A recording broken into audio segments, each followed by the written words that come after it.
Endi bir 4-5 lira ama. Kendinde. Dumkenlerine 4 beredi. Dumkendi yani. Hava.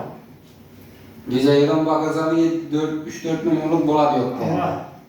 Bizim ayakında bak yalarsın yani. Burada. Kıtır dolar da özünüz he? Ermek tane. Ermekten. Hava. Ermek gerek. Dum acayip nerede?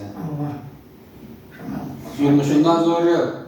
Bala, pınar, Aylandırı. bize. Azam bile 7'de işe yemek dursak, köşeden asla kırağında yaptı kırağında nerede? Yaşkette bir köşe, nerede var sizden kişiler var? Eldiler 5-6 sani büredi. Alttan çıkarayım mı? Hem bize edeceğim falan. Buradan Türkçe'de oldu. Koymanlı böyle şu ayakına güvenine böyle aylantıp tuttursanız oldu. Mahtum zor. Yaşamaz. Zor baş kapısıyla yendim ben. Sağlıktan nerede o? Sağlık içine mi yapışı?